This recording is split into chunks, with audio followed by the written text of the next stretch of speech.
All right, guys. So we are moving on into our next unit on law. So we are going to be connecting many of the principles that we spoke about in our last unit on our rights, in our Bill of Rights, and talking about the Constitution. We're even going to take it back even further. I told you that things that we talked about in the beginning of the school year are going to come up again.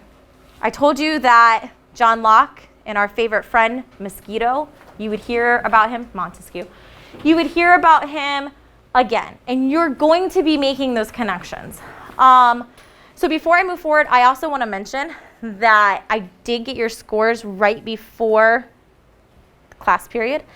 You should be able to see them in Skyward. I don't have it in the grade book yet, but you should be able to still see them in Skyward. You guys did fantastic on that test. So for all of you that worried and were upset or whatever, you guys did fine, okay? So thank you for taking some time and writing some laws that you guys could think of during your bell work time.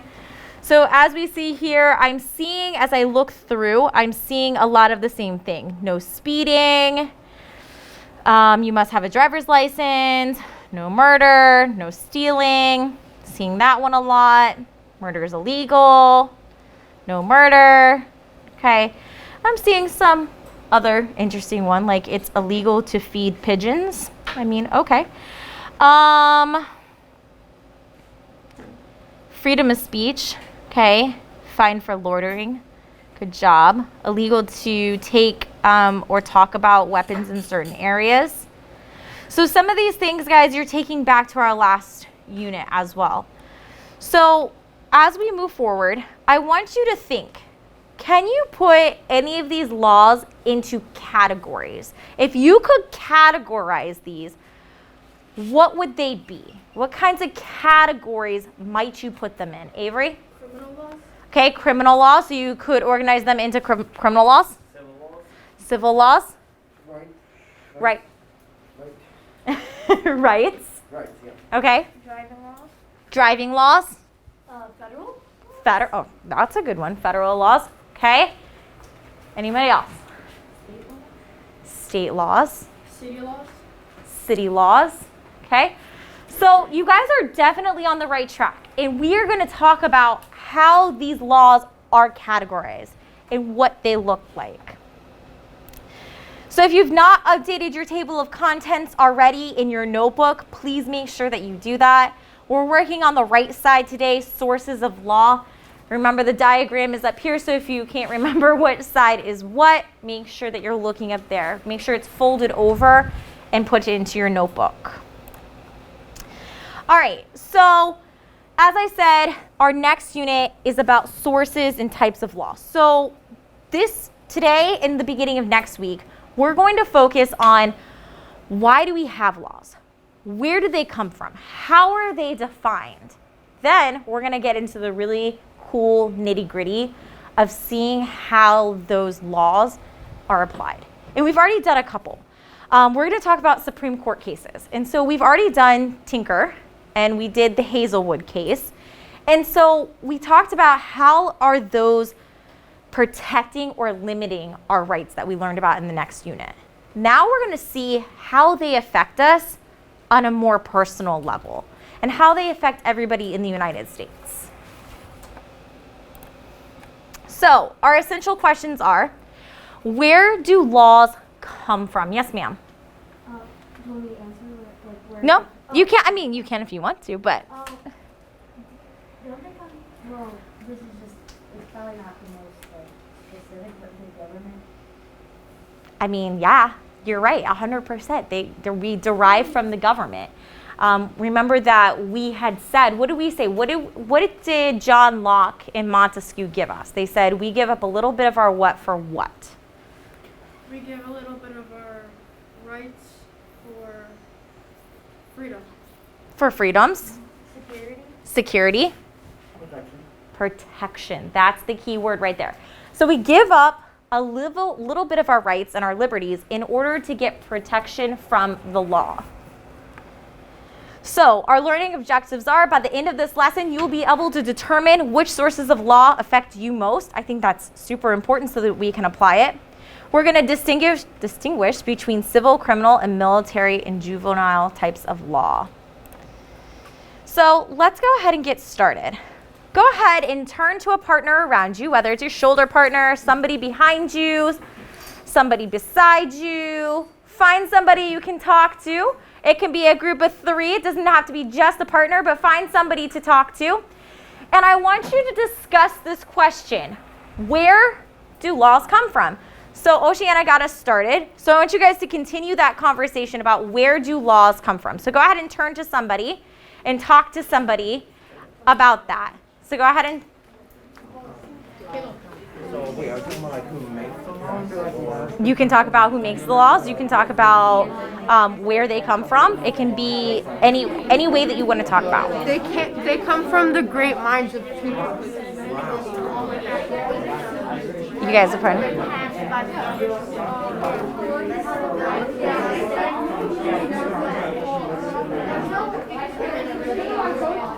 Guys, make sure you're including Ethan over here.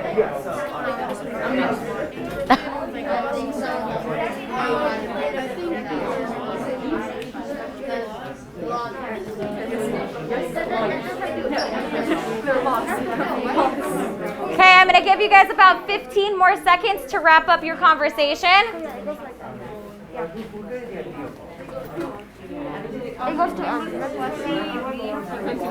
Okay, 5, 4, 3, 2, 1.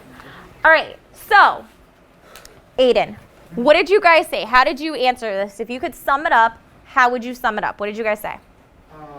Different laws can come from different places, and that certain laws would have to be checked in different ways by the 3 different branches. I mentioned that like maybe different state laws could come because of the environments of the state. Like in Florida, it's very hot, and up north is very cold. So we could have different laws because of this. Perfect. You're like already teaching for me ahead. Good job. Thank you. All right. Shelby, can you tell me what your group discussed about? If you could summarize it. We discussed how all 3 branches kind of work together to make the law. Okay, so as I walked around, I heard that over and over and over again. The 3 branches, the 3 branches, the 3 branches, and you guys were naming them. And so you're right, guys. It's coming from our government. And that's how we establish these laws. And yes, they do start out in our 3 branches of government. Oceana, did you want to add anything? I think it also plays a big role by the citizens, because those laws will affect the citizens' everyday life. 100%, absolutely. Avery? I think when the government, like when they create like a rule, they need rules to manage their country and their basically civilization. So during like the early dawn of time when civilization started coming together, I think that laws needed to be put in place so they could function way better. Bingo. Yep. You are carrying us right into the next thing we're going to do. So good job. Thank you for bringing that up and sharing. So just like Avery said, so we have some historical law codes. And so we can see from the Sire Cylinder, the Code of Hammurabi, and the Magna Carta. So you guys should have already learned about the Code of Hammurabi, and we talked about the Magna Carta. We talked about how the Magna Carta at the beginning of the year was one of those founding documents that we used to influence our own government. It was the document that the king signed to make him realize and others realize that no one lives above the law. Not the president, not the king, not our parents, not teachers, not anyone. But it started out with just a declaration of human rights. And so you guys further said, we get our laws from our government. And you're 100% right. Our 2 major documents that we use, so living in Florida, we use the Florida Constitution, but we also have our U.S. Constitution. And the 2 cannot conflict each other. We have to remember that the Florida Constitution cannot go against our U.S. Constitution. We're going to get into that a little bit more in just a minute. So the hierarchy of law. So we start at the bottom. So as Aiden was saying, that we have some like city ordinances, and then we can go up to our state laws, which are state statutes, our Florida Constitution, our federal laws, and our United States Constitution, which is our supreme law of the land. And so, yes, here in St. Lucie County, we have some of our own city ordinances and things that we deal with just in our own community. Can anybody name a city ordinance that they know that might be just related to St. Lucie County? Does anybody know one? Avery, you want to try and give it a try? It's okay if you don't. Fort Pierce is part of St. Lucie County. Warren County. Try, but what kind of ordinances are there in place? Do you know of any of the ordinances that are just for our county? Nope. Okay. So yeah, and there's nothing, oh, Marley, you want to try? No, I have a question. What's Yeah. an ordinance? That's what we're going to define here in just a minute. And that's what I wanted to see if you guys knew any before we moved forward. So in today's lesson, we're going to learn, where did laws come from? We're going to learn about how to compare and contrast civil and criminal laws. What is a military law and what is juvenile law? So, but first we need to start from the beginning and go back to where Avery was talking about from the dawn of time, why did we have to have these laws?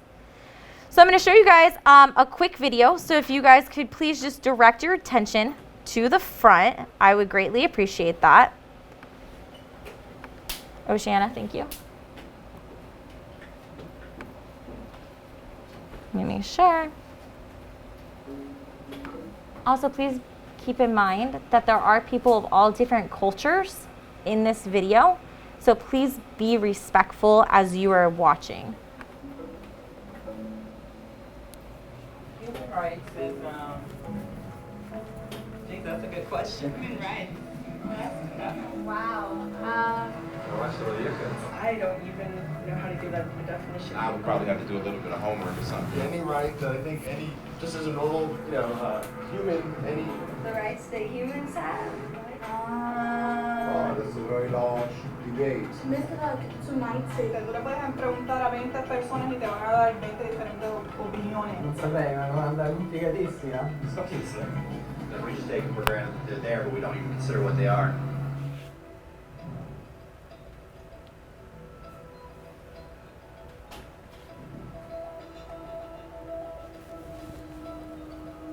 Human rights are the rights you have simply because you're human.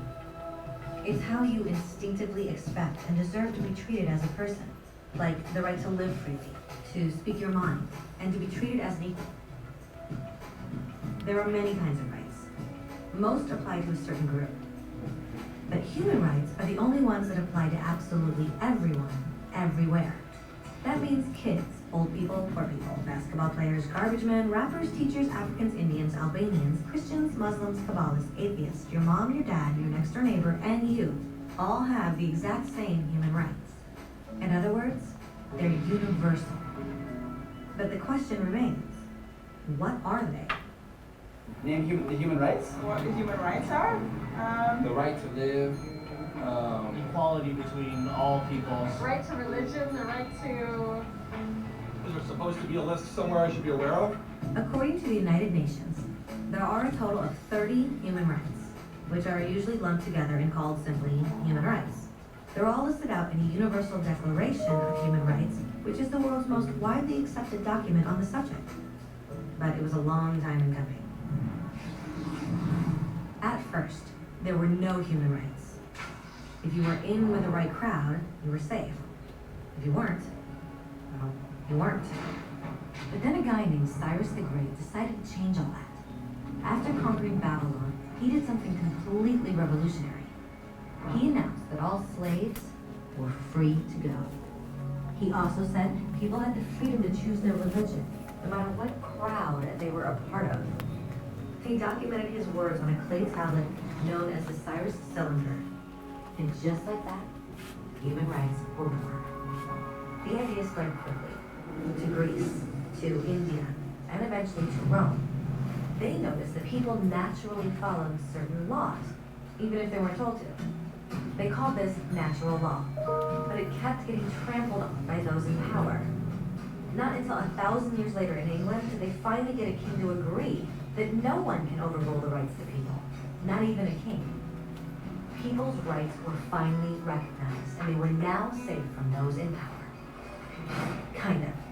It still took a bunch of British rebels declaring their independence before the king got the point that all men are created equal.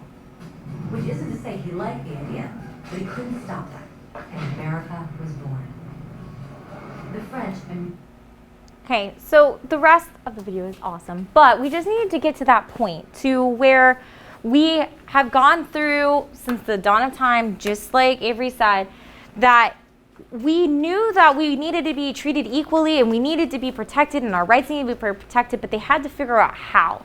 And that's how we've gotten to where we have our Constitution and our Bill of Rights today. Who fought over having our Bill of Rights? Who was that? Aiden? The U.S. Okay, what were those two groups? What were those two groups, Marley? The Federalists and Anti-Federalists. Yeah, the Federalists and the Anti-Federalists fought so hard to make sure that we were protected and that we had the Bill of Rights, and so that in the future when laws were made, that we were not going to be used and abused and have our powers against us. So let's go ahead and move on.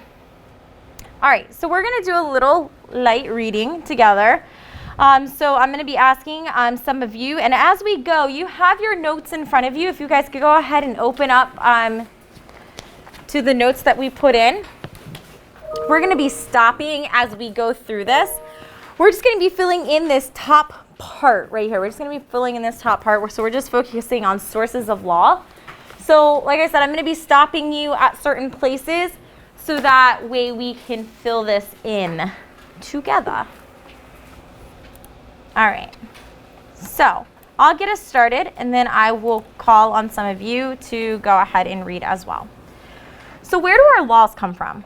Laws keep our society running smoothly as possible. When you think of law, you probably think of rules that say what people can and can't do.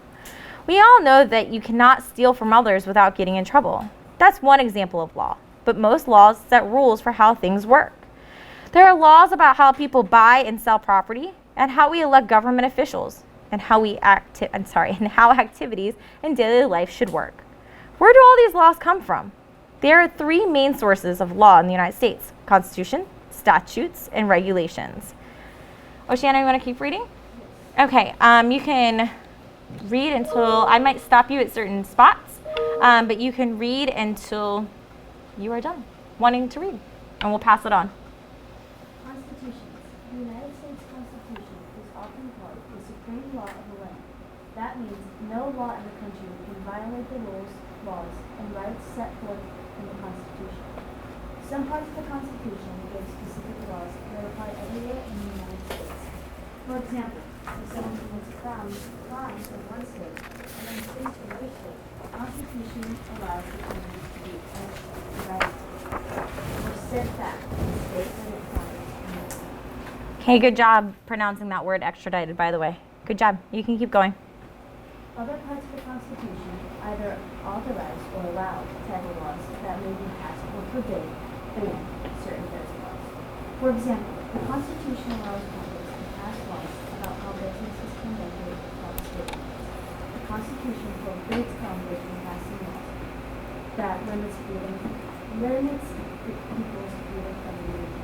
Bottom line is that no law can be made in the U.S. unless the Constitution allows it to be made. Can I read the last one? Yeah, you can go ahead and finish this out for this section. Thank you. Each state also has its own constitution that works the same way as the U.S. Constitution, but only applies to that state. Many laws in your state come from your state's constitution and do not apply outside the state. Even so, laws in state constitutions must not violate the U.S. Constitution. Okay, good job. So as it says, it's known as the supreme law of the land. Okay, it authorizes or allows types of laws to be passed or forbidden or banned. So Aiden, earlier you were talking about how we have state constitutions and we have our U.S. Constitution. And so how the differences across the constitutions, you know, we might need one thing here but not in another area. So what was that example that you gave? Like how it's very hot in Florida and very cold up north. So like you might have laws that do with like driving when it's snowing outside, how things can get very cold and very snowy. But down here it doesn't snow, so you wouldn't have an issue like that. Perfect, exactly. So I kind of gave that same example earlier in one of my classes, and I said, you know, think about in the state of Florida, and we might have to create a law that talks about not feeding alligators. But in Nebraska, you're probably not going to have a law talking about feeding alligators, but you might have a law that talks about snow removal, which we definitely don't need laws about snow removal. So good job, and thank you for that example. So how could you guys define constitutional law? Based on what you take a few minutes, think about it. I want you to define it on your paper. Go ahead and look back at the reading, and I want you to write down a definition based on what we just read. How could you define what constitutional law is? Go ahead and write that down in the space provided. Just don't close the door all the way.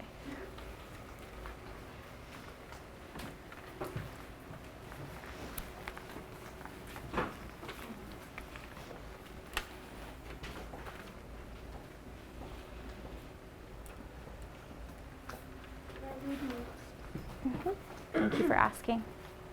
This one, right? The statutes? What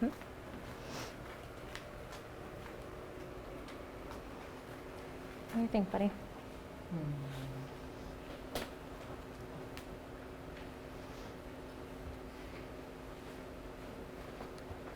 So if you're looking like here, no laws can violate the rules and laws rights set forth.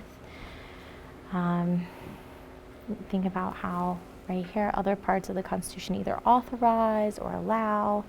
So think about how you can kind of take those.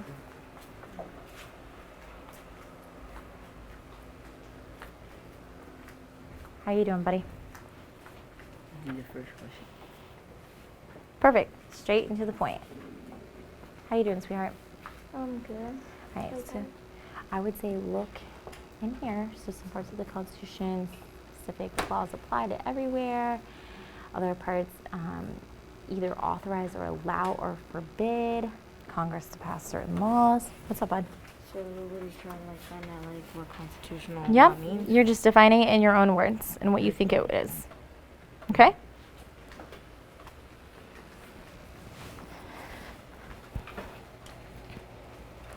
Jonathan, what do you think?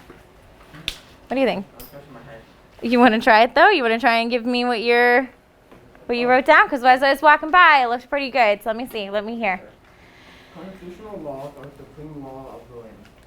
These laws make it so specific types of laws are illegal and give people rights. Perfect, straight into the point. You have another perspective? Yes, it's kind of like his, but a little bit. The Constitution law is made by the U.S.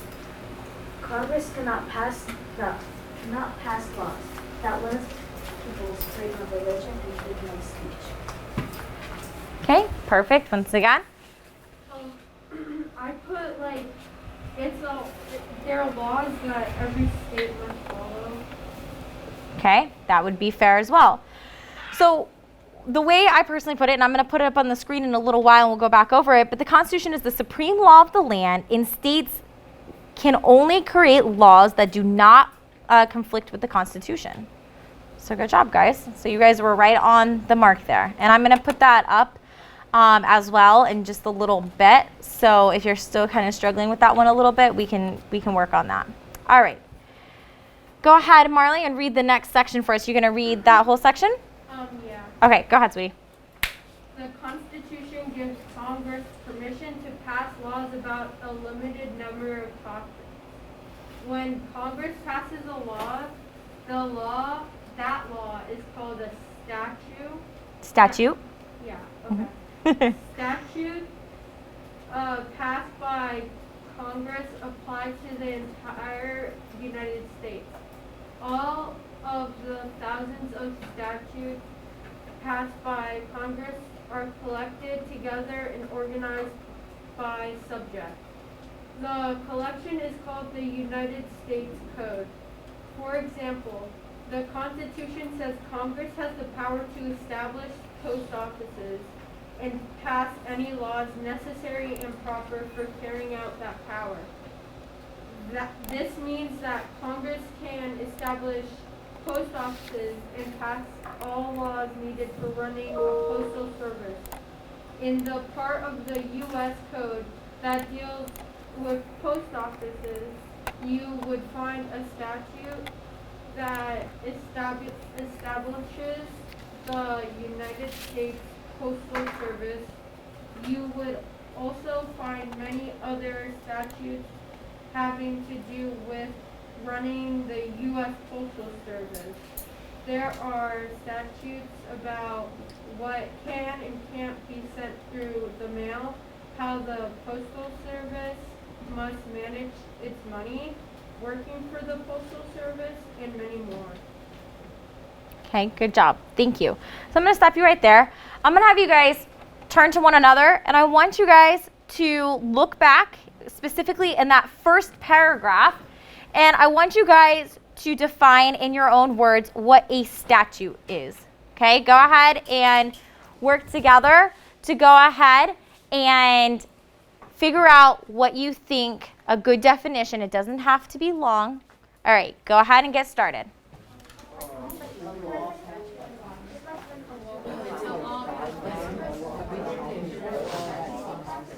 I want you three to talk together. Is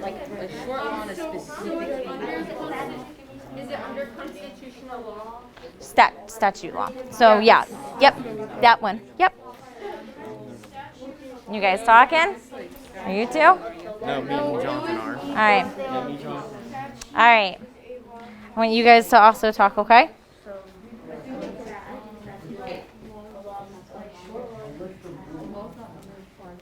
Can you wait until somebody else comes back?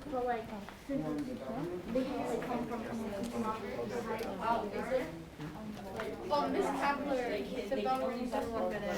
We're going to go a little longer. So it would be like a regular law. I'm learning so well. All right, guys. In 5, 4, 3, 2, 1. All right.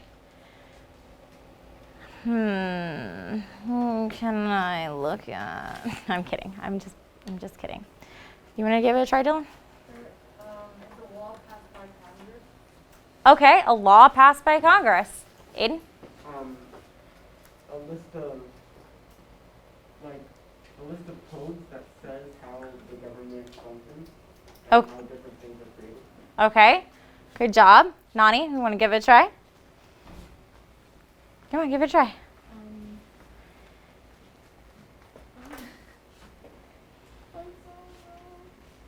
Okay, I can come back to you. Don't worry about it.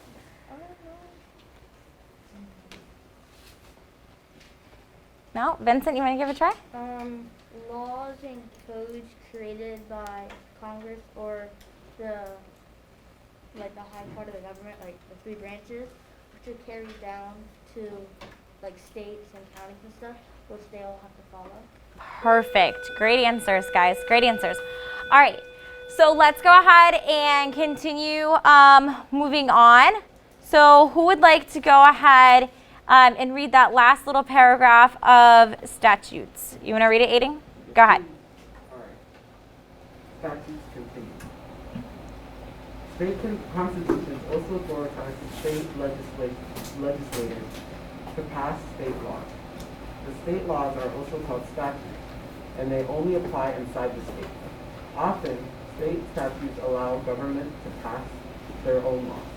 Local laws are usually called ordinances, and they only apply within the local boundaries, such as within a city or a county. Okay, so earlier you guys were asking, okay, well, what is an ordinance? So an ordinance is something that is within our county, within our boundaries.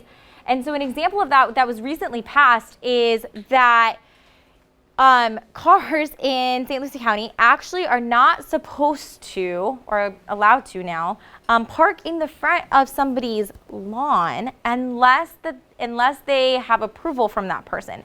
So it came about, somebody had petitioned the government and said that, somebody continued to have parties in their neighborhood, and they decided to move forward and they petitioned the government to say, hey, can we create some kind of law that says that this is my property, this is my area, can we not have people just be able to park whenever? Like, they should have my approval before they park in that front of my area. Now, that's something unique to St. Lucie County. It could happen in other counties, but it's not in other counties right now that I know of personally. So, in my neighborhood where I live, there's kind of like an extension, so it's like a line, a road that